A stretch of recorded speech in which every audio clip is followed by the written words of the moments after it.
საღამომშვიდობისა ძვირფასო ტელემაყურებლებო და რადიო მსმენელებო, დღეს ორშაბათია 8 ნახევარია და გეგმიურად პირდაპირ ეთერში ტრადიციულად გადაცემა კრიტიკული აზრი. და მე და ჩვენ მისი წამყვანი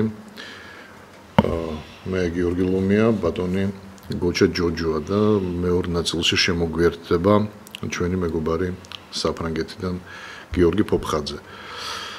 ჩვენ როგორც ყოველთვის ვსაუბრობთ სხვადასხვა თემებზე, თქვენ შეგიძლიათ დარეკოთ პირდაპირ ეთერში, შეიძლება ჩვენს თემას არ აყვეთ და თქვენი კითხვებით დასვათ, თქვენთვის საინტერესო კითხვებით დასვათ, ან თქვენთვის საინტერესო აზრები დააფიქსიროთ.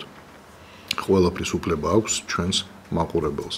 ჩვენი ტელეფონის ნომერი არის 557 88 და მე ვფიქრობ, რომ გადაცემა დავიწყოთ სოციალური თემით, იმიტომ რომ ჩვენთვის ახლა ძალიან მნიშვნელოვანია სოციალური თემები, ფასები, ზოგადად ადამიანის მდგომარეობა ამ გაურკვეველ სიტუაციაში, როგორცაც ბევრი იმყოფება დღეს და გადავაბად ასევე გადავაბად აქაური დღევანდელი ის რეალობა და მდგომარეობა გადავაბად იმ სავარაუდო რეალობასთან, რომელიც შეიძლება ხვალ დაუდგეს მთელ საქართველოს ევროპარლამენტის თუ ევროპარლამენტი მიიღებს ვიზა ლიბერალიზაციის შეჩერების გადაწყვეტილებას. სამწუხაროდ ასეთი საფრთხე არსებობს, სადაც ძალიან დიდია პროცენტულად ამ საფრთხის მაჩვენებელი, ამიტომ დღევანდელი სოციალური მდგომარეობა შევაფასოთ, მაყურებელიც დარეკავს და გამოთქვამს თავის აზრს ამ მდგომარეობასთან დაკავშირებით, თუ როგორ მდგომარეობაში ხართ, ანუ როდესაც მიდიხართ მაღაზიაში, ფასები უფრო არის გაზრდილი, თქვა, თუნდაც ნახევარი წლის განმავლობაში რამდენად არის გაზრდილი ფასები, თუ ამჩნევთ ფასების ზრდა, შეიძლება დაწეულია ფასები. მე მაგალითად ვიცი, რომ გაზრდილია. დაგვიკავშირდით, დააფიქსირეთ თქვენი აზრები, მანამდე კი ბატონო გოჩა რა სიტყვით თქვენ. რა რიცით, პირველ რიგში მივესალმები ჩვენს მაყურებელს და რადიო მსმენელებსაც.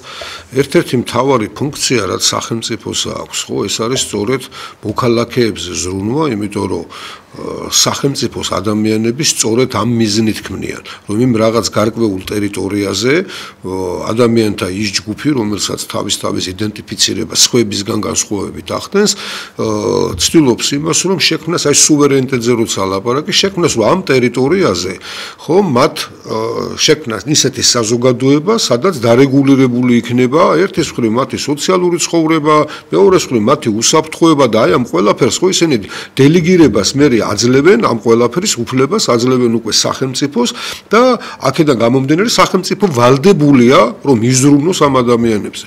და ეს არის უძველესი დროიდან სხვათა შორის აი პირველი დემოკრატიული ქვეყნები, როგორც კი ჩამოყალიბდა, მე ანტიკური პერიოდის ქვეყნებს ვიძახი, აი ყოველთვის ბატონო გოჩა, უფრო რომ დაუკონკრეტოთ და გაუმართოთ. ანუ თვითონ სახელმწიფო ეს ხო ხალხია. კი.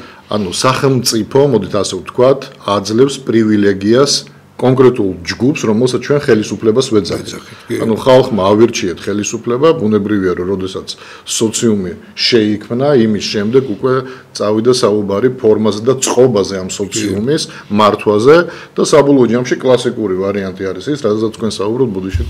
კი, საფსევით გეთანხმებით და კარგი იყო სწორედ ეს ახსნა, ანუ და რეალურად პრივილეგიის გარდა ვალდებულებებსაც აძლევს, ხო? იმიტომ რომ არ ხდება და ბუნებაში ეს დაბალანსებული უნდა იყოს, იმიტომ რომ მე როცა რაღაცის უფლებას გაძლევთ, იქვე ამ უფლებას მოყვება ვალდებულება.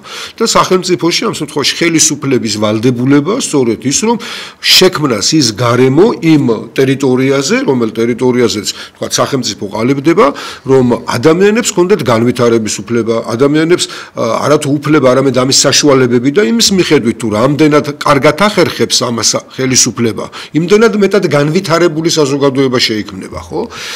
და ამიტომაც ვახსენე აი ანტიკური პერიოდიდან რადგან მაგალითად ათენში შეიქმნა ისეთი მდგომარეობა, ეს 5500 წელიწადს ვამბობ, ძველი წელთაღრიცხვით, ანუ 2500 წლის წინანდელ ამბავზე ვამბობ, როდესაც ადამიანებს იმდენად გაუჭირდათ, რომ ერთის მხრივ არისტოკრატია, იმდროინდელი არისტოკრატია, რომელიც მართავდა ქვეყანას და მეორეს მხრივ იყო თავისუფალი ადამიანები, ანუ ეს არის ადამიანები, რომლებიც მიწას მფლობენ. ეს ადამიანები ირჩევენ ამ ხელისუფლებას, იმის მიხედვით სხვადასხვა რეფორმები ტარდებოდა ამ მხრივ, თუ როგორი უნდა ყოფილიყო და ის ნაწილი პატრიციებს და პლებეებს ამბობ? პლებეების პატრიციები ზუსტად კი აი მიმართულებით მივდივარ, ერთის მხრივ მართველი არისტოკრატიული ფენა და მეორეს მხრივ ადამიანები, რომლებიც ირჩევენ ხო ამ ადამიანებს. იმდენად გაუჭირდათ ეს ადამიანები იყვნენ ძირითადად ვინც მიწას ფლობდა და იმის გამო რომ მოუსავლიანობა ხშირ შემთხვევაში ჩვეულებრივად დღესაც კი არ არის ეს ამბავი გამართული, რეალურად მოუსავლიანობა მათ ვალებში აგდებდათ. ეს ვალები იყო სწორედ აი უფრო მაღალი არისტოკრატიის იმადგან შესხულობდნენ, მაშინ ბანკები როგორც ესეთი არ არსებობდა და ეს ადამიანები თანდათანობით ორი ვარიანტი იყო, ან მონახდებოდა იმის გამო რომ ამ ვალებს ვერ იხდიდა, ან გარბოდა. ამან მოახდინა ის რომ საბოლოო ჯამში კინაღამ ჩამოიქცა იმდროინდელი ატიკის იმდროინდელი ანუ ათენის დედაქალაქი იყო ამ ქალაქ სახელმწიფოს ფაქტიურად დაემუქრა ის რომ ადამიანები გარბოდნენ, იმიტომ რომ ვალის გადახდა არ შეეძლოთ. მეორე ნაწილი უბრალოდ მონად გადაიქცა და მოვიდა ეს ფორმალური წყობა. ის წყობა, ანუ კრიზისში შევიდა და მოვიდა მართველი, რომელიც აირჩიეს სოლანი, ესეთი ადამიანი, რომელმაც ფაქტიურად შეიძლება ითქვას ერთ-ერთი აი ფუნდამენტალური ცვლილებები რამაც გამოიწვია და შემდგომში უკვე მსგავსი რაღაცეები, ეს პირველი მაგალითია, რომელმაც ადგა საერთოდ ვალები ჩამოწერა. ანუ იმისათვის რომ სახელმწიფოს ფუნქციონირება აღდგარიყო, მან ჩამოწერა ვალები და ადამიანები, რომლებიც გაქცეულები იყვნენ, მობრუნდნენ უკან. მან განუსაზღვრა და დიფერენცირება გააკეთა. ვისაც მეტი აქვს შემოსავალი, ის თქვათ მეტ სიხდიდა. ვისაც ნაკლები აქვს და გაყოფილი იყო, ხო, მთელი ის არის, რა ქვია, ამის ფორმულები არსებობდა, თქვათ სიტყვაზე 500 ლიტრი ან 500 წონით ერთეულით ხორბალი, ან ესე რა ქვია, თუ კი აიღებს ზეთისხილი ან ზეთისხილისგან თქვათ იგივე სცენარეზე ვის რამდენი ქონდა შემოსავალი, იმის მიხედვით იყო გადასახადი, იმის მიხედვით ხდებოდა დიფერენცირება, ვალდებულებების დიფერენცირება და მდიდარ ადამიანებს ვალდებულება ჰქონდათ, რომ ეზრუნათ ქალაქ სახელმწიფოზე, ეზრუნათ იმაზე, რომ თქვათ აეშენებინა ხიდები, აეშენებინა არხები, მიხმარებოდა პირდაპირ ასე ვთქვათ მოსახლეობას. ამას რატო ვამბობ? ეს იყო ერთ-ერთი მთავარი ფუნქცია. ჩვენ შემთხვევაში სახელმწიფოს დღევანდელ 2500 წელი გავიდა იმის მერე, ხო, როცა დაიხვეწა და უმაღლეს დონეზე, თითქმის შეიძლება ითქვას უნივერსალურ დონეზე ავიყვანეთ დემოკრატია. ჩვენს ქვეყანაში ვხედავთ, რომ ადამიანებს იმდენად უჭირთ, აი ჩვენ ვამბობთ, რომ მიგრაციაა დიდი და ადამიანები გარბიან. გვეყვანა.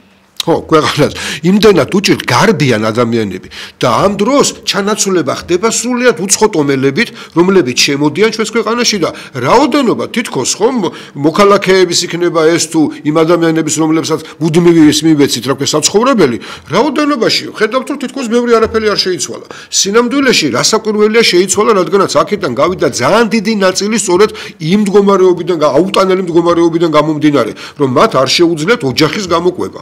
ხო, აი აქედან გამომდინარე რასაკვირველია ჩვენ უკვე უნდა ვფიქრობდეთ და სახელმწიფოს და ამ შემთხვევაში ხელისუფლებაში ვინც არიან, მათ სწორედ ერთ-ერთი მთავარი ფუნქცია არის, რომ ფორმა და მექანიზმი მოძებნოს იმისი, რომ ჩვენ არ აღმოჩნდეთ ისე, რომ საქართველო ხვალ ქართველების გარეშე აღმოჩნდეს საერთოდ და დემოგრაფიული ის საშინელი პრობლემა, რომელიც გვიდგას და თითქმის ყველა ადამიანი ჩვენ მთელი გადაცემაც კი მიუძღვენით ამას, გარკვეული ცვლილებები უნდა მოხდეს. ჩვენ გავაგრძელებთ ბატონო გოჩა ზარს უპასუხოთ და გავაგრძელებთ. დიახ, გისმენთ, ისაუბრეთ. აი ერთი კითხვა მაქვს თქვენთან ძალიან უცნაური. აი დაუსვით აბა კითხვა, რატომ გინდა პარლამენტარობა ნებისმიერ ადამიანს? ან რატომ გინდა მინისტრობა? აი ერისთვის რა გააკეთებ, ნუ ნაციისთვის, სამშობლოსთვის, მამულისთვის. აი ეს კითხვა დაუსვით ნებისმიერ ადამიანს, კიდევ მეორე. ერთს გეტყვით, დიდი მადლობა. რა არ იცით, კითხვაზე პასუხს ნებისმიერი გაგცემთ. აი ნებისმიერი პარლამენტარი, ნებისმიერი მინისტრი ვინ შეასრულებს როგორ ასრულებს მთელი არსი ხო ამაშია თორე პასუხი ის რომ თქვა ჩამოგიყალიბოს ისე ლამაზად ჩამოგიყალიბებენ და ისე მშვენივრად გეტყვიან არჩევნების დროს გაიხსენეთ ყველა არჩევნების წინ ისეთი დაპირებებია რას ლაპარაკობთ იმისი ნახევარი რომ სრულდებოდეს ქვეყანა მართლა წინ წავიდოდა მაგრამ ჩვენ მივეჩვიეთ იმას რომ ადამიანი დაპირებებს იძლევა მაგრამ მე ეს დაპირებები არ სრულდება მე მთელი ასე ვთქვათ ის პერიოდი რომელსაც უკვე ხელისუფლებაში მოსვლის მერე მეორე არჩევნებამდე ადამიანი ატარებს იმაში რომ გიხსნით რატო ვერ შეასრულა რომ თურმე ესე მეგონა თურმე ესე არ აღმოჩნდა თურმე ეს ყველაფერი იმ მდგომარეობაში არ ყოფილა როგორც ჩვენ წარმოგვედგინა და აქედან გამომდინარე იმის მაგვილად რომ ჩვენ შეფასებები კი არ ვისმინოთ რატომ ვერ შეძლო თუმცა რასაკვირველი ამასაც დიდი მნიშვნელობა აქვს მაგრამ განსაზღვროთ მე ამ ადამიანს მეორეჯერ კიდევ რატო ვირჩევთ და მეორეჯერ ვინჩების მესამეჯერაც ვირჩევთ და მეოთხეჯერაც ვირჩევთ ხო როცა პრობლემები არ მოგვარდა როცა ის დაპირებები არ შესრულდა და მე ამ ყველაფერს თან როგორ არის იცით ირიბად ხდება ეს თვითონ მოსახლეობაში მიდის გამართლება ხო აბა როგორ შეძლებდა კაცო ამას 4 წელიწადში თუ ვერ შეძლებდა მაშინ რატომ გვპირდებოდა ხო აი ანუ ადამიანი რომელსაც შენ ირჩევ იმისათვის რომ მან მართოს სახელმწიფო ვერ გათვალა 4 წელიწადზე თავისი პროგრამა რომელსაც გვპირდებოდა და რომლითაც მოდიოდა ხელისუფლებაში მაგრამ ჯანდაბას 4 წელიწადი მან ესე იგი 8 წელიწადიც ვერ გათვალა და 12 ხო ვინაიდან თუ ვერ შეასრულა 12 წელიწადში ის რასაც გვპირდებოდა 12 წლის წინ ესე იგი 4 წელიწადზე კი არა 12-ზეც არ შეუძლია გათვლა და მაშინ ისმის კითხვა თუ არსებობს ჯგუფი რომელიც ან ვერ თვლის იმ ნათქვამს და იმ დაპირებას ან გატყურებს აქ ორი რამეა ხო ან მე მართლა შევწდი და ვერ გავთვალე ან მე მოგატყუე ორივე შემთხვევაში მე ვფიქრობ რომ ხელისუფლებაში ასეთი ჯგუფი და გუნდი არ უნდა დატოვოს ხალხმა წესით ხო ასეა მაგრამ არსებობს სხვადასხვა ხრიკი თუ როგორ შეიძლება დარჩეს პოლიტიკური გუნდი ხელისუფლებაში ისე რომ მაინც და მაინც უმრავლესობა ხალხის შეიძლება თანახმაც არ იყოს მაგრამ ვერც ვერაფერი ვერ გააკეთოს ამავდროულად ზარც უპასუხოთ და მე გავაგრძელოთ ამაზე საუბარი გისმენთ ისაუბრეთ გისმენთ საღამომშვიდობის იცით რა მინდა გითხრათ დიახ აი რაიონებში კატასტროფული მდგომარეობა როა და ხალხი რო იცლება და მიდიან სოფლებიდან გააგრძელეთ მე რომ ძალა მქონდეს და უფლება მქონდეს ყველა პარლამენტარს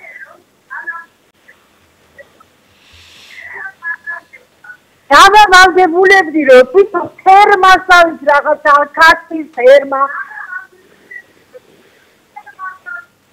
თქვენ გააგრძელეთ თქვენ საკუთარ ხმას მიუსმენთ. ბოსნეულის აი ამინდორის კიტრი რა ხალხის დასაქმდებოდა.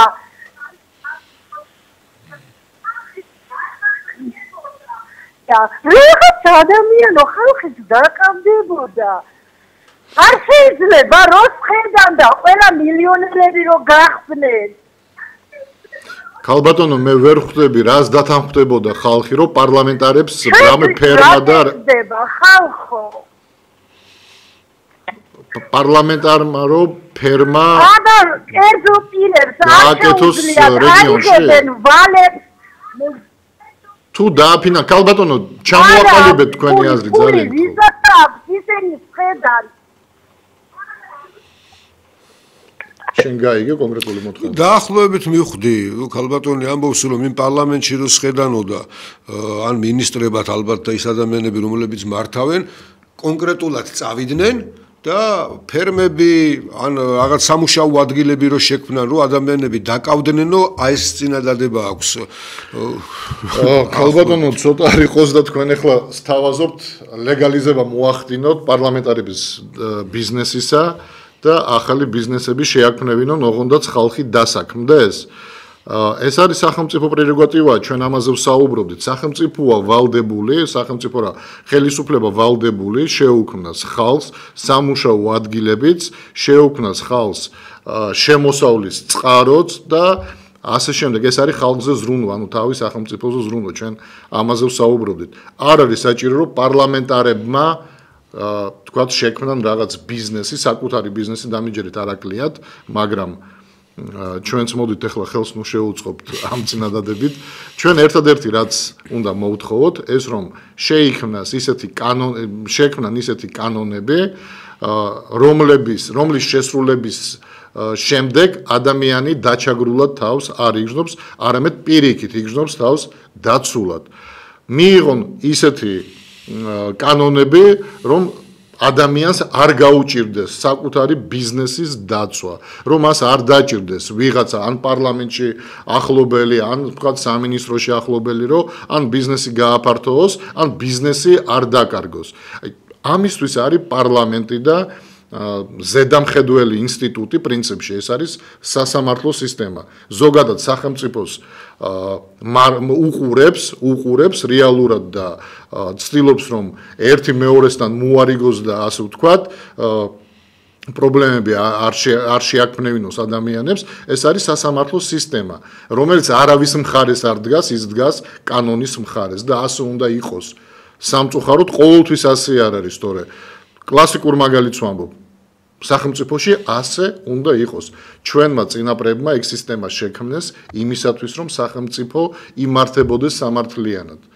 აი ჩვენ ამაზე ვსაუბრობთ ახლა ბატონმა გოჩამ ზუსტად გაიხსენა 2500 წლის წინანდელი პერიოდი და სამწუხაროდ 2500 წელი გავიდა და იმის მაგივრად რომ დახვეწილიყო დემოკრატიული პროცესები, დახვეწილიყო თვითონ კანონმდებლობა, მიდგომა, აი ახლა რასაც ყვებოდა ბატონი გოჩა, როგორი სამართლიანი მიდგომა იყო, ხო, ანუ ვისაც ბევრი ფული აქვს, ის მეც იხდიდა, უფრო მეტად იყო ჩართული საზოგადოებრივ ცხოვრებაში, ვიდრე ადამიანები, ვისაც ნაკლები შემოსავალი ჰქონდა.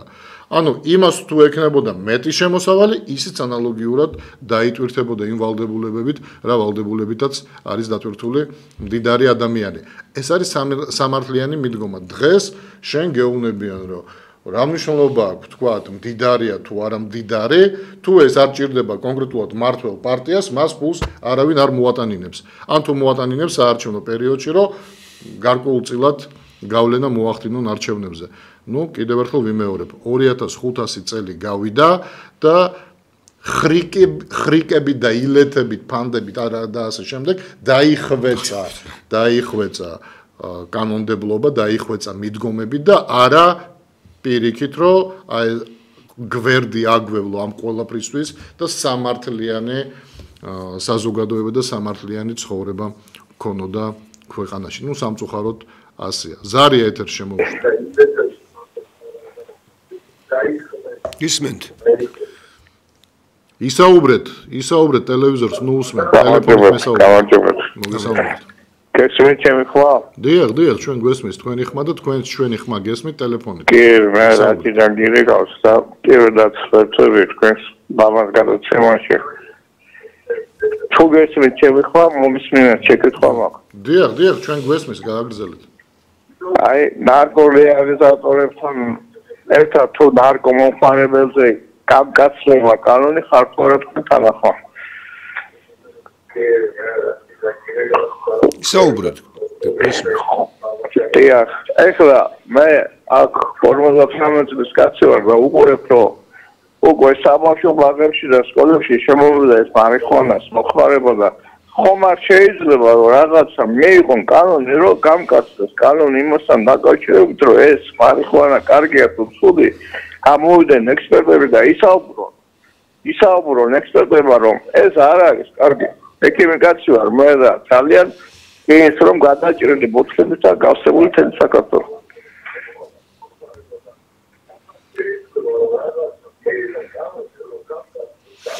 ხო და ბატონი აკოხიჩია რო იძახის პარლამენტში ეწევით, რომ ეს არ არის ეს საფლავი გადავისვა ახალგაზრდა ბიჭები. კი ბატონო.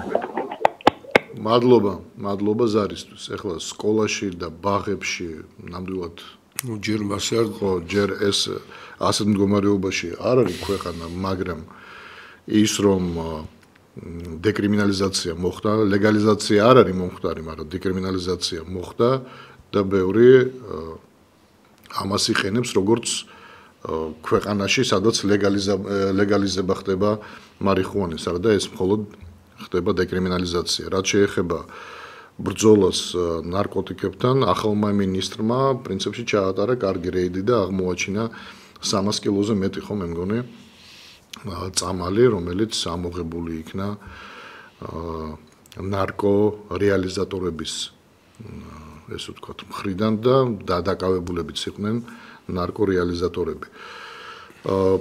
შეუძლიათ მეტის გაკეთება, სავარაუდოდ შეუძლიათ, მაგრამ რასაც აკეთებენ, ესეც ძალიან ჩვენ უნდა ვისაუბროთ ერთი რამე, რაც გაკეთდა და რაც კეთდება, თუ კი კეთდება, უნდა ვთქვათ, რომ ძალიან კარგია. ჩვენ ვაკრიტიკებთ, თუ ადამიანს შეუძლია და არ უნდა, ან უბრალოდ არ აკეთებს. მაშინ შეიძლება გავაკრიტიკოთ. თუ ხედავთ, რომ კეთდება, უნდა ვთქვათ, რომ კეთდება. თუ გავიდა 3 წელიწადი, 4 წელიწადი და არ იყო ამოღებული სხვა არაფერი და დაკავებული ნარკორეალიზატორი არ იქნება 3-4 წლის განმავლობაში და მე კიდე მოხდება დიდი ასეთი რა ქვია, დიდი ასეთი რაოდენობის ამოღება, მაშინ ვიტყვით, ბიჭო, როგორ გროვდება, როგორ შეიძლება, რომ 4 წელიწადში ერთხელ შემოიტანონ 300 ან 500 კილო.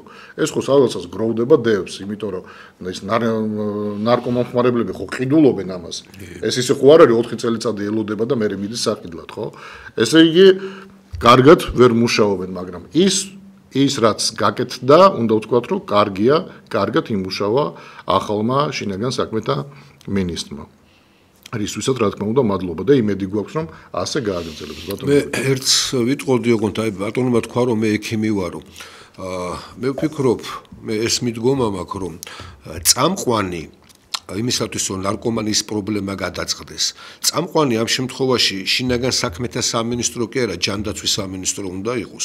რადგანაც თუ გვინდა რომ ნარკომანიას მოვერიოთ, შინაგან საქმეთა სამინისტრო ამ შემთხვევაში ხელს უნდა უწყობდეს, ეხმარებოდეს ნარკორეალიზატორებს უნდა იჭერდეს, მაგრამ პრობლემის გადაწყვეტა მარტო დაჭერებით რო არ გამოვა, ჩვენ ამას უკვე ვხედავთ, იმიტომ რომ მართლა მოდებულია, ახლა საბავშვო ბაღი ფიგურალურად თქვა ადამიანმა დარწმუნებული ვარ, მაგრამ წალეკა ხო ეს ყველაფერი. აი აქედან გამომდინარე, ჩვენ თუ პრობლემას გვინდა მოვერიოთ, მარტო არ კმარად ასე ვთქვათ, ციხეების გავსება, ამემითი ადამიანების დაჭერა, იმიტომ რომ რეალურად ეს ყველაზე უფრო მე არ ვიტყვი რომ ადვილი საქმეა, დასაკვირველია რთული საქმეა, მაგრამ ის რაც ხარჯი შეიძლება მეტი იყოს, ეს არის უკვე როცა ჯანდაცვის სისტემას ჩავთავ და თანაც ყველაზე მთავარი რა არის.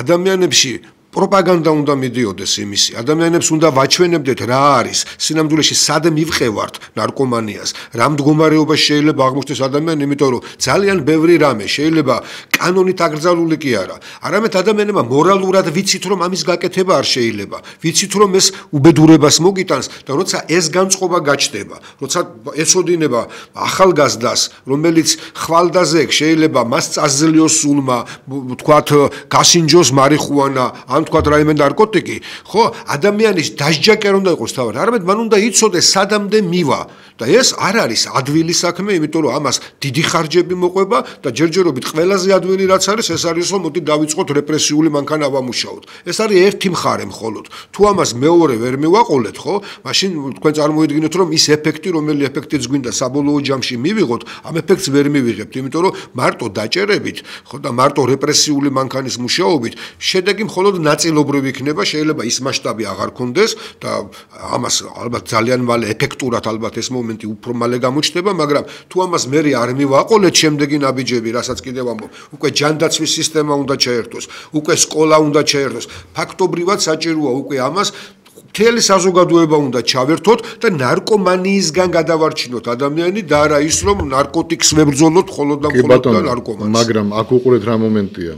თუ ძალიან ბევრი ნარკორეალიზატორი გვეყოლება ქვეყანაში. თუ კი ძალიან დიდი რაოდენობა თვითონ ნარკოტიკი იქნება შემოსული. მისი ფასი ამ რაოდენობიდან გამომდინარე უფრო დაბალი ხდება. ხელმისაწვდომობა. კი, ხელმისაწვდომი ხდება, უფრო დაბალი ხდება. ესე იგი, ვიღაც ნარკომანი, რომელიც ქმნის თავის სოციუმს, თავის გარშემო, მას შეუძლია იყიდოს 1, 2, 3, ასე ეგრეთ წოდებული დოზა და ვიღაცას აჩუქოს. და ამით შესვას ნელ-ნელა ასევე წამალზე და ასე შემდეგ, ხო? როდესაც შენ ებრძვი, წამლის რეალიზაციას წამლის შემოტანას მისი ფასი ყოველთვის მაღალია და მან უკვე საჩუქრად ასე ვთქვათ ასე აღარ კი არა თავისთვისაც არ ყოფნის პრინციპში ხო ანუ გარკვეულწილად შეზღუდვები მე თქვენ გეთანხმებით რომ ერთ ნაწილში არ შეიძლება შეზღუდვა უნდა მოხდეს ყველგან პროპაგანდა რომლის შედეგადაც პრინციპში ადამიანი მიხვდება რომ ბოლოს და ბოლოს სირცხვილიც არის ახალგაზრდა ადამიანი რომ წამალზე ჯდება ანუ ადრე იყო ხოლმე აი მოძველ ბიჭო ელემენტები და რაღაცა ეგეთ ხოხტები და გოგოებს მოდაში და გოგოებს მოსწონდა პროპაგანდა თუ სწორად აამუშავე და ისეთი გაატარე პროპაგანდა სადაც ეს მაგარი სირცხვილია საერთოდ ეს გმირობა კი არ არის არამედ დაცემა ადამიანის შესაშვები რო არ არის და გოგოც რო აღარ შეხედავს კაცს და რაღაც ანუ ამან ცალკე შეზღუდვა და მისაწვდომი კი არა უკვე ადამიანი ცდილობს რომ მისგან რაც შეიძლება შორს დადგეს ყველა ნაწილში უნდა ამუშავდეს მსგავსი შემაკავებელი მრავალკომპონენტიანი რასაკვირველია ეს კომპლექსურია ეს არ შეიძლება ვთქვათ რომ აი მარტო შინაგან საქმეთა სამი ან ჯანდაცვის სამი ეს არის კომპლექსური ბრძოლა ნარკოტიკთან და ზუსტად ამისთვის არსებობს კიდევ ერთხელ ვამბობ სხვადასხვა ანალიტიკური ჯგუფები, მთავრობის სხვადასხვა დეპარტამენტები, რომლებიც ჯდებიან და შეთანხმებულად აკეთებენ უწყებათა შორის კომისიას ქმნიან, ამუშავებენ თუ სად რა როგორ უნდა გაკეთდეს და მე იქნება სპეციალური ჯგუფი, რომელიც მუშაობს ამ მიმართულებით. თორე ცალკე ყველას მოვთხოვოთ ცალ-ცალკე არა, აი ეგეთი ჯგუფი უნდა შეიქმნას და მე მოსთხოვე ამ ჯგუფს რატო არ მოხდა? რატო არ დადგა შედეგი თქვა წლის ბოლოს. პირიქით რატო იმატა ნარკომანია მან და ასე შემდეგ. ან შეიძლება დადგა შედეგი და პირიქით მადლობა უნდა უთხრათ. ზარია ეთერში. საღამომშვიდობისა. საღამომშვიდობის. თავრობამ რომელიც მოსვლის დღიდან მოგთხოვა მარიხუანას კულტივირება და შემდეგ ეხლა როდესაც ერთ ძირს მარიხუანას ნახავენ სადმე დათესილს და მთელი ცხოვრების მანძილზე მუდამ სამუდამო პატიმრობას აძლევენ თქვენ გონიათ ასეთი მთავრობა იბრძოლებს ნარკოტიკების წინააღმდეგ მათ ხომ მთელი ახალგაზრდობა ნარკოტიკებზე შესვეს და ვითომ ეხლა ებრძვია აი ძალიან მიყვარს ოცნების წარმომადგენლების აი მის მხარდამჭერების რომლებიც გვეუბნებიან რომ უნდა მადლობა მოუხადოთ ოცნებას უნდა ვიყოთ კმაყოფილები მითი რისთვის უნდა ვიყოთ კმაყოფილები ვერ გავიდე აი თუნდაც ეხლა იმისთვის ეხლა რომ რაც ეხლა ხდება მივიდნენ უკვე იმ დონეზე რომ უკვე თითი მკვლელობაო და მკვლელობამდე მივიდნენ პასაპატიმრობაში ცემებზე გადავიდნენ უკვე ყველანაირად დაემსგავსეს ნაცერს. წინა ჩართვაზე ბატონო გიორგი თქვენთან ჩართვაზე გამამტყუნა ერთმა რომ როგორ ადარებსო ნაცერს და ქოჩებს ერთმანეთს და როგორ არიანო შეთანხმებულებიო. დიახაც შეთანხმებულები არიან, სხვანაირად ვერაფერს ვერ შევადარებ ეხლა მათ საქციელს. როგორმე გაიხანგრძლივონ მთავრობაში ყოფნა. ყველანაირად დაემკვიდრნენ ნაცნებს ერთ-ერთი ეს არის რომ სკამები ვერ გაიყვეს და ამაზე მიდის მათ შორის ჩხუბი თორე დანარჩენი სულ ყველაფერს ისე აკეთებენ რასაც ნაცები აკეთებდნენ კარგად გზარდებოდეთ მადლობა ზარისთვის ჩვენ სხვათა შორის სანამ საუბრობდით ერთმანეთში სანამ გადაცემას დაიწყებოდა რომ რაღაც განსხვავებებს ვეძებდით სწორედ და როგორ საით მივექანებით ხო ახლა ქალბატონიც ამას ამბობს რომ მართლაც არის ეს მომენტი არა თანმიმდევრულობა რაც წინა საუბრის თემა იყო ანუ როცა რაღაცას პირდები როცა რაღაცას აკეთებ მე აღმოაჩენ რომ თურმე ესე არ არის რაღაცა ისე არ გამოვიდა მოსახლეობამ ჩათვალა რომ თურმე შენი გაკეთებული თლად აღარ მოეწონა და ასეთი რამე მარტო ერთ სფეროში და ამ ნარკოტიკებთან მიმართებაში კი არა თქვენ წარმოიდგინეთ ძალიან ბევრგან მოხდა ის გადამეტებული ლიბერალიზმი რომელიც აი ესე უცბად ოცნებამ ფაქტიურად გადაასწრო და ეჯიბრებოდა კიდევაც იმ ლიბერალური კანონების მიღებაში რომლებიც მერე უცბად შეცვალა და პირველი კონსერვატორი გახდა თქვენ თვითონ ნახეთ ზუსტად ისევე ჯერ ლეგალიზაციამდე თითქმის ლეგალიზაციისკენ მიდიოდა დეკრიმინალიზაციას ლეგალიზაცია უნდა მოყოლოდა გახსოვთ ლაპარაკი იყო იმაზე რომ რამდენად მომგებიანი შეიძლება იყოს თქვათ მარიხუანას წარმოება საქართველოში და ასე შემდეგ ეხლა უცბად შევატრიალეთ რატო იმიტომ რომ დაინახეს რომ მოსახლეობას რაღაცა აღარ მოეწონა აღარ დადგა ის შედეგი და იმ წუთშივე შეტრიალდა სიტუაცია ეხლა ადამიანებს ლამის მართლაც სამუდამო პატიმრობას აძლევენ ანუ სადღაც ღვრები უნდა იყოს მოძებნილი რაც შეეხება იმას ემსგავსებიან თუ არა ემსგავსებიან ერთ რამეში ამას დიდი შეთანხმებაც არ ჭირდებათ ერთ ძალასაც სურდა ძალაუფლების შენარჩუნება და ამისთვის ყველაფერზე წამსვლელი იყო და ზუსტად ისევე აღმოჩნდა რომ მეორე ძალაც რომელიც მოვიდა არც მას აღარ უნდა ხელისუფლებიდან წასვლა იმიტომ რომ იქ ვებერთელა ასე ვთქვათ სიკეთეებია რომელიც სიკეთეებიც ქვეყნისთვის და ადამიანებისთვის საზოგადოებისთვის კი არა თავისთვის მიაჩნიათ პირველ რიგში და თვლიან რომ ეს მათ ეკუთვნით ხო ამიტომ ეს ადამიანები რასაკვირველია კონიუნქტურის მიხედვით ცვლიან ყველაფერს და ცდილობენ მხოლოდ და მხოლოდ ერთ რამეს რომ კიდევ ამბობ არც მიშა სააკაშვილს არ ჭირდებოდა არც არჩევნების გაყალბება ჭირდებოდა არც ქუჩაში არ ჭირდებოდა მოწინააღმდეგეების დევნა მაშინ ყველას მოსწონდა როცა კრიმინალებს დაძდებდა და როცა თუნდაც გახსოვთ თქვენ ნულოვანი ტოლერანტობა როცა გამოაცხადა ხო მაგრამ როცა ეს უკვე ადამიანების დიდ და ფართო ჯგუფებს შეეხო როდესაც უკვე მოწინააღმდეგეებიდან ისინი გადავიდნენ უკვე პოლიტიკურ მოწინააღმდეგეებზე და არა კრიმინალებზე არამედ კრიმინალად აქციეს გახადეს კრიმინალობა დააბრალეს ძალიან დიდ მასას მაშინ აღმოჩნდა რომ საზოგადოებას ეს უკვე აღარ მოწონდა და აქედან გამომდინარე კიდევ უფრო მეტად გამკაცრდა და ტირანიისკენ წავიდა ზუსტად იგივე მომენტია ეხლა ქართულ ოცნებას. არც ქართულ ოცნებას არ ჭირდებოდა არჩევნების გაყალბება. არც ქართულ ოცნებას არ ჭირდებოდა მკაცრი ხელი და არ ჭირდებოდა ტირანიისკენ წასვლა, მაგრამ როცა ის ატყობს რომ ის ხელისუფლებას კარგავს, მაშინ რასაკვირველია ყველაფერს გააკეთებს და აი ბატონი გიორგი ამბობდა სწორედ რომ როგორ შეიძლება პირობა მოგცა ვერ შეასრულა და მე ამ ადამიანს ისევ რატო ვაძლევთ ხმას? იმიტომ რომ შექმნა ის გარემო რომ თქვა რომ მე კი მინდოდა ამ ყველაფრის შესრულება, მაგრამ ხელი ამან შემიშალა. მე კი წავალ ხელისუფლებიდან, მაგრამ ჩემზე უარესი მოვა და ამ ლოზუნგებით, აი ამ ხრიკებით, ხო იმის მაგევრად რომ ხრიკები კი არ ასე ვთქვათ მოიგონოს და დახვეწოს და მე ადამიანები ამბობენ რომ კი ცუდია, მაგრამ ხო ჭკვიანია, ხომ გამოიყენა უსინდისობა ჭკუა არ არის. ის რომ ძალაუფლების შენარჩუნებისათვის მე რაღაც ხრიკებს ვიყენებ იმისათვის რომ ადამიანები მოვატყვილო, დიდი ნაწილი მოვატყვილოთ ან ადამიანების, მე ვფიქრობ რომ ეს უსინდისობაა და არასწორი მიდგომაა. არა, იმიტომ რომ თან არა მარტო უსინდისობაზეა ლაპარაკი, არც ჭკუასთან არ არის ახლოს. იმიტომ რომ საბოლოო ჯამში არც სააკაშვილს არ ეგონა. მე მახსოვს როცა ხელისუფლებაში მოსულები მეც მონაწილეობდი მაშინ შევარდნაძის წინააღმდეგ, როდესაც მიდიოდა ხო ეს ბრძოლა 20-25 წლით მოვედი და მე ვთხარი გავგიჟდით კაცო რას ვლაპარაკობთ. დღესაც ქართულ ოცნებას ასე მიაჩნია 20-25 წლით უნდა იყოს მოსული და ამასაც ხსნის რეფორმების გატარებას ვერ ვასწრებ 4 წელიწადში. ის რომ თქვენ სიკეთეები გაგიკეთოთ, ამას ცოტა დიდი დრო ჭირდება და გაიხსენეთ ეს რიტორიკა ჯერ სააკაშვილის მხრიდან და მე ივანიშვილის მხრიდან. ნუ ეხლა არ გამოვა ის რაც თქვენ გინდათ რომ ევროპას დავამსგავსო და გავაოცო ეს ევროპა, ამას ჭირდება 20-30 გახდა ბოლოს თორე. თავიდან ჯობია საერთოდ დავიმშვიდობოთ ევროპას კაცო. ხო, ეხლა საერთოდ და იმიტომ ის ევროპა თურმე ხედავთ ჩვენ სუვერენიტეტ, ჩვენ რაც გვინდა, ამას გვიშლიან და ამიტომ აღარც ევროპა აღარ გვინდა და საერთოდ ვიზა ლიბერალიზაციაც ადამიანები თან გამოჩნდნენ ადამიანები რომლებიც ამბობენ რომ ალბათ ჯობია კიდევაც აღარ წავლენ აქ საქართველოსდან უკან მობრუნდებიან იმათ გამოაგდებენ ასე ხომ არ შეიძლება ხო ახლა ადამიანებმა წარმოიდგინეთ ხო აქედან გაჭირვების გამო მიდის ის ადამიანი და ეხლა ლაპარაკი იმაზე რომ პატრიოტი თუ ხარ აქ მშიერი უნდა იყო და მე მირჩევნია სალიკლდე და ნუ მიდიხარ იქ და შენი ბავშვი მშიერი რომ არის არაუშავს მშიერი იყოს მაგრამ საქართველოში იყოს ეს არ მგონია ნორმალურობასთან ახლოს იყოს ან ის რომ გაგვიხარდეს რომ თურმე ევროპა ეხლა თუ გვეტყვის რომ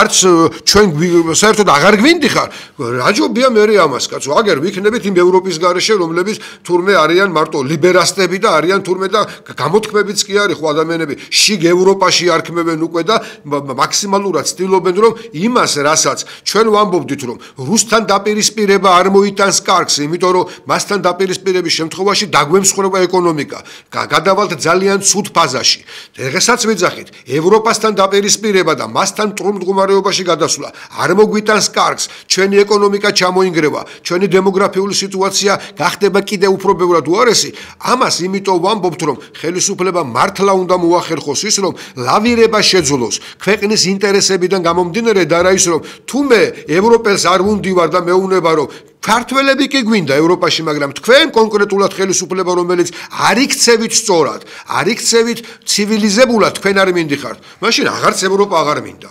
აი ეს დამოკიდებულება არ არის, მე ვფიქრობ, სწორი და არ მივახცებთ იმ მიზნებს, რომელსაც თქვენ რეკავთ. სახელმწიფოებრივი არ არის, გეთანხმებით. ზარია ეთერში. ისაუბრეთ პირდაპირ ეთერში ბრძანდებით, ისაუბრეთ. გამარჯობა.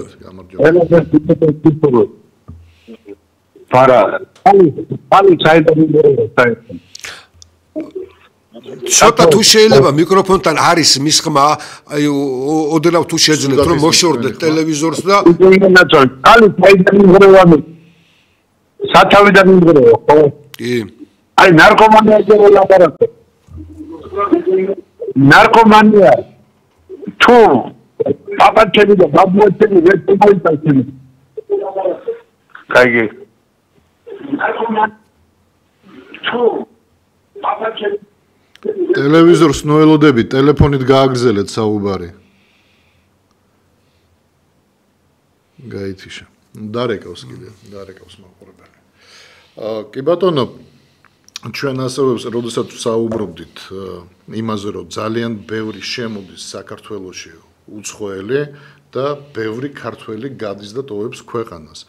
ანუ ქართველი რომც დაბრუნდეს, კი გასაგებია, რომ ეხლა ისეთ სიტუაცია არ იქნება, რომ მიწაწყალი თქვა, აღარ ეყოფა იმ დაბრუნებულს, ხო? გასაგებია, რომ ყოფნის, მაგრამ სამუშაო ადგილები. კი, აქ საუბარი იმაზეა, რომ თუ სამუშაო ადგილი იმ ქართველს აქ არ ქონდა. ეხლა ვიღაცამ შეიძლება თქვას, რომ როგორ არ ქონდა, აბა ის უცხოელი რო ჩამოვიდა, როგორ მუშაობს ეხლა თუნდაც კურიერად, თუნდაც ის უცხოელი რო ჩამოვიდა მარტო. ის უცხოელი, რომელიც ჩამოვიდა, მე ახლა არ მინდა ქვეყნები დავასახელო, რომ შეურაცხყოფილად შეიძლება მიიღოს მიიღონ იმ ადამიანებმა, მაგრამ ზოგიერთ ქვეყანაში $20 ყოფნის ერთი თვე რო თავი შეინახო. აი პირდაპირ გეუბნებით. აფრიკული ზოგიერთი ქვეყანა და არა მარტო აფრიკული, აზიურიც ზოგიერთი $20-ად თვითონ ხელფასები აქვთ $5-10. და $20 არის ძალიან კარგი ფასი. ეხლა იქიდან თუ ჩამოვიდა, თქვათ 100,000, 150,000 კაცი და კურიერად იმუშავა იქ ტაქსისტად იქ სხვა კიდე სხვადასხვა ადგილას და თვეში თუ მას ეკნება $1000 და $1500 უბედნიერესი იქნება, იმიტომ რომ ოჯახს კი არა, კაცო, ცოლის ოჯახსაც შეინახავს, თავის ოჯახსაც და შეიძლება მეგობრებსაც დაეხმაროს, მაგრამ ეს არ ყოფნის აქაურ ოჯახს, ანუ ქართველი რომელიც ნორმალური ღირსეული ცხოვრებისთვის ახლა კი, რომელსაც ყავს თუნდაც 2 შვილი და უნდა რომ სკოლაში უნდა გაუშვა, უნდა ჩააცვა, უნდა რაღაც საჭმლის ფული უნდა მისცე, ცოლსაც ხო უნდა მიხედო საკუთარ თავსაც. ცხოვრება ხო უნდა ააწყო. აი იმ ქართველს უკვე არ ეყოფა $1500 და $2000 აქ საქართველოში. და თქვენ ეს კარგად იცით. ამიტომ გარბის უცხოეთში ჩადის ევროპაში, ცდილობს რომ იმუშაოს 1000-1500 ევროზე. რაც გაცილებით მეტია ვიდრე $1500, ხო? და ეხლა რა გამოდის, რომ ის ევროპიდან თუ ეს ქართველები გამოაგდეს და ჩამოვიდნენ საქართველოში, ის კურიერად ვერ იმუშავებს, იმიტომ რომ იცის, რომ არაფერში არ ყოფნის და ფაქტიურად უმუშევარი რჩება და სახელმწიფო მას რას ეუბნება. რომ იცი რა არის, ნუ ეხლა მე მირჩევნია, მე ვარ ხელისუფლება, თქვა და შეურაცხყოფა მომაყენა ევროპარლამენტის რამოდენიმე წევრმა და მე არა ვარ ის უღირსო ვიღაცა და არ დავიჩოქებ და სულ არ მაინტერესებს შენ მშიერი ხარ თუ არა, მე ხომ არა ვარ მშიერი. მე ხომ ბიზნესები მაქვს, საკუთარ თავს მე ყოველთვის მივხედავ და სულაც არ არის საჭირო რომ მე მივხედო სახელმწიფოს. იმიტომ რომ ეხლა როგორი მიდგომა სახელმწიფო მემსახურება მე, არა ხელისუფლება ემსახურება სახელმწიფოს, არამედ სახელმწიფო ემსახურება ხელისუფლებას. ამ მდგომარეობაში ვარ. და ეს ძალიან რთული მდგომარეობა, იმიტომ რომ ხალხს არ ესმის რატომ უნდა იყოს ამ მდგომარეობაში ჩავარდნილი ეს ქვეყანა. როცა რესურსი გვაქვს, ჩვენ ულევი. ძალიან დიდი რესურსის მქონე ქვეყანაა. სხვადასხვა რესურსს გულისხმობ, სხვადასხვა შესაძლებლობას. ხაბი ვარ ჩვენ კავკასიის რეგიონში. და ეხლა მე თქვენ გარწმუნებთ სასომხეთი და აზერბაიჯანი ერთმანეთთან ეხლა რო ალაგებს უკვე ურთიერთობას და აგერ რუსეთს დაუპირისპირდნენ ერთად, ხო? იმის გამო რაც მოხდა რაც მოუვიდა აზერბაიჯანს თქვა და რუსებს შორის რაც მოხდა, სასომხეთმა აზერბაიჯანს დაუჭირა მხარი და ხვალ, როდესაც აზერბაიჯანის მხრიდან სასომხეთის გავლით გაიხსნება დერეფანი თურქეთში, უკვე საქართველოს აღარ იქნება საჭირო. ფაქტურად საქართველოს უკვე ფუნქცია დაეკარგება. როცა მანამდე საქართველოს შეეძლო რომ ეს ფუნქცია ბოლომდე შეინარჩუნებინა, ეს ფუნქცია დღესაც შეუძლია რომ უფრო გააფართოოს, მაგრამ ამაზე ზრუნვა საჭირო. და მე ვხედავ რომ სასომხეთი ხვდება მაგდენს და ზუსტად ცდილობს მაქსიმალურად რომ ეს დერეფანი შექმნას, მიუხედავად იმისა რომ ეს მტრული დამოკიდებულება ბოლომდე არ ჩამქრალა. მაგრამ მაინც სახელმწიფოებრივი აზროვნება იქითკენ უბიძგებს რომ ეს დერეფანი უნდა შეიქმნას, ვინაიდან ეკონომიკა უფრო გაიზრდება და უფრო გაძლიერდება. და ჩვენ რას ვაკეთებთ ამ დროს? სადა ვართ? ზარი ეთერში. ალო. დიახ, ისაუბრეთ. გამარჯობა, მოგესალმებით. ელაპარაკებით 86-დან მეშვიდე ვარ. მე 1000 თავრობას არ მოვსწრებია. ორიანობის ფულები წახსოვს, ბავშვი ვიყავ. ოდა როაგინე წარსულს, შენ უნდა იყო უკეთესი. ახლა ბევრს ელაპარაკებ, სწორი ხარო მითხრა. ორიანობის დროს მე მახსოვს ასე მუცო მუდები. ხანი გამოდიოდა პულიდან. მაგრამ 46 შემდეგ 47 შემდეგ წლებში აბა გამოიშვა ისეთი მორი კეთდატოს დატოებიებო. კანონი უნდა კანონობდეს. მეგობრებო, კანონი, თორა კანონი ისევ დაწერა, არის არაერთხელ და შერომილგო არაფერს ამბობს სიგეკე. ამიტომ მოვადინეთ წარსულს. შენ უჩერდო არავინ არ არის, მაგრამ ამათ რო აქვს შესწავლები და ერთხოვნოდეს ესეთი შესწავლები. მე ვისაც პატივსცემ გასული იმიდან ეს იყო საქართველოსთვის უნდა ვაცერონ ჯანაზი. ბევრი რამე გაგეცა მეტრო სკერა უბრალოდ დისკალაკა ხარკონდა. ეს ანდაფსახურება ნივიზკა მე არ ვარ ხოთმის შემსხამი, მაგრამ ცხოვრება ყველადარეთ შეგარება ხო ხდება დიდად უგეთესი იყო მაშინდელი ცხოვრება. მართალია ჩაცმა არ იყო დახურვა ისეთი ომი რო დამთავრდა, მაგრამ ხალხს ჰქონდა ერთმანეთის სიყვარული და გაგება. ერთმანე იმან დარტანიის გაჯულების წლები თქვენ არ გახსოვთ რა ხარ ისეთი ათასი. ოდა მე ეს მახსოვს ყველაფერი. ოდა რატია საქმე იცი? ამათმა უკვე შეიძლება ყველაფერი ისე თქვენი თქვენი არხი იმიტომ უყურეთ რომ რა ნახებთ თქვენ დვარებში რატო არ ნახებთ? რატო არ ნახებთ? მე ოჯახი გავყიდე. ოდა ის შემიძლია ისმული შენა ახალ სალაროში პოდა და ახლა გასაცვლელიერმა თუნისის გასა. ოდა ვიცები ამ შეცაში ამ ხნესტაში. ოდა მე არ ვიცი მე თვითონ ვისაც მოწონს ეს ერთად დასულ. არაფერი სიგეთე ხალხისთვის ერთი მითხარი თქვენ დიალოგთან ერთქონდა. რა სიგეთე გააგე. ერთი მითხარი და მე გაგცემ რა პასუხს. რა არის კარგი რა არაფერი აბსოლუტურად.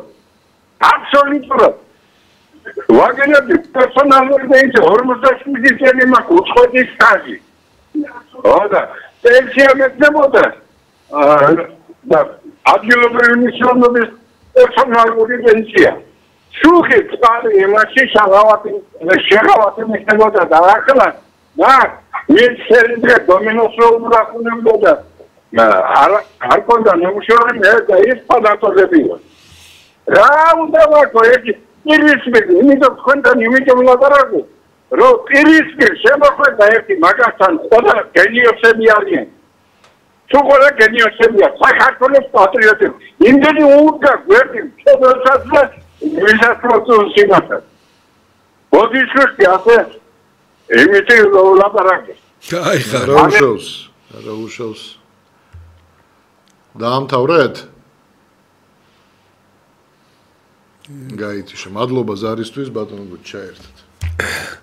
ფაქტიურად პირველ რიგში ჯანმრთელობას უსურვებ 86 წლის ვარო და მე მესმის ჟავანაძე როცა ახსენა მე არ მოსწრები ვარ ჟავანაძეს მე 60 კი გადავწდი მაგრამ თქვენთან შედარებით ცოტა ახალგაზრდა ვარ ოღონდ ერთს ვიტყვი მე მესმის თქვენი ხედვა სოციალურად დაცულობის მომენტი თუმცა აი თქვენ ამბობთ რა მოიტანა ალბათ ფიქრობ დამოუკიდებლობა როცა მივიღეთ ამან და მოიტანა ბევრი რამე მე მაინც ყოველ შემთხვევაში ასე ვუყურებ ამას თუნდაც რასაც თქვენ ბრძანებთ ხო თქვენ კი შეგეძლოთ თქვა თბილისში ცხოვრობდით მაგრამ გადაადგილების უფლება თვითონ საპასპორტო რეჟიმი იყო პასპორტსაც კი არ აძლევდნენ ადამიანს რომელიც ცხოვრობდა თქვა სოფელში და მას არ შეეძლო გადაადგილება ადამიანებს ადამიანური უფლებების იმ ნაწილში კი სამუშაო ქონდა სწავლის გარანტია ქონდა თქვენ წარმოიდგინეთ თუ კი შევხედავთ 50-იანი წლების მერე 60-70-იანი წლებიც კი რო ავიღოთ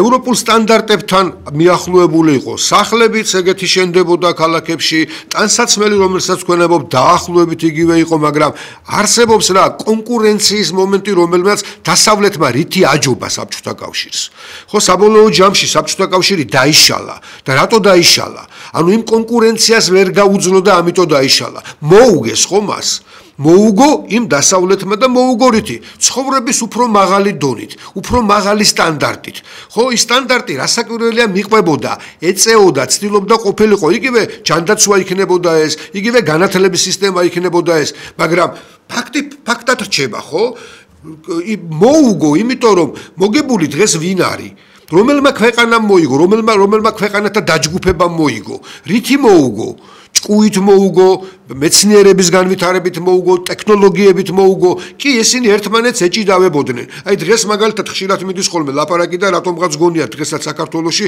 როდესაც დაპირისპირება რუსეთსა და ვთქვათ იგივე ნატოს წევრ ქვეყნებს შორის ყველაზე ახლოს დანარჩენ სოფლიოში თუ კი აიღებთ ყველაზე ახლოს ისევ ესენი არიან ერთმანეთთან ორივე ერთნაირი დაახლოებით ერთი კულტურის ერთი ცივილიზაციის ერთნაირი ცხოვრების წესის ქვეყნები არიან ოღონდ განსხვავებები არის იმაში რომ ნაკლები დემოკრატიას ადარი და ეს არის პრეტენზია, როდესაც ისინი ამას ამბობენ.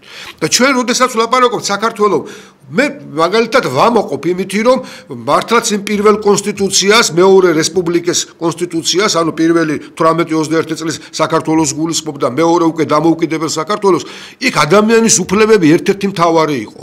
ოღონდ კანონი უნდა კანონობდეს, რასაც თქვენ ბრძანებთ. აი ეს არის მთავარი. ჩვენ ვერ მოვახერხეთ იმ ადამიანების ხელისუფლებაში მოყვანა, რომლებიც კანონში ჩაჯდებიან. და შევარდნაძემ პირველმა თქვა, როცა მე ჩემი ყურით მაქვს ეს მოგონილი სხდომაზე პირდაპირ, როცა უთხრეს რომ კი მაგრამ ეს არ წერიაო კანონში. მე კანონი შეცვალეთო.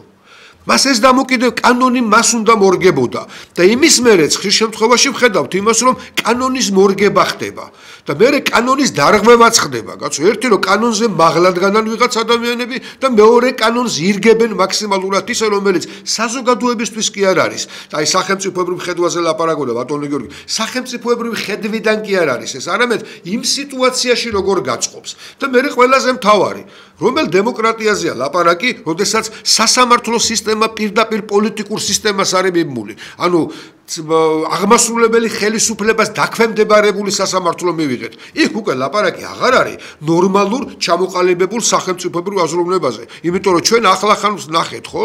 თქვენ თვითონაც ალბათ აქცევთ ყურადღებას, იმიტომ რომ თქვენ ასაკში ადამიანი უფრო მეტად პოლიტიკურად ინფორმირებულია, იმიტომ რომ ის მას აინტერესებს რა ხდება და ჩანს კიდევაც რომ ესეთი ადამიანი ხარ. ახლახანს ყველაზე გავლენიან პრეზიდენტს, ყველაზე გავლენიანი სახელმწიფოსი ერთმა ფედერალურმა მოსამართლემ უბრალოდ გაუჩერა ის კანონი, რომელმაც გამოიწვია ფაქტურად შეჯახება მიგრანტებსა და პოლიციას შორის. ადგა და გააჩერა. ეს არის სასამართლო სისტემა. ეს არის სწორედ ის, რაც იცავს ადამიანებს და ამითი განსხვავდებოდა, იმიტომ რომ კეთილნებაზე იყო საბჭოთა კავშირში დამოკიდებული ბევრი რამ. თუმცა მე კიდევ მესმის, ომის მერე გაიაფება მიდიოდა.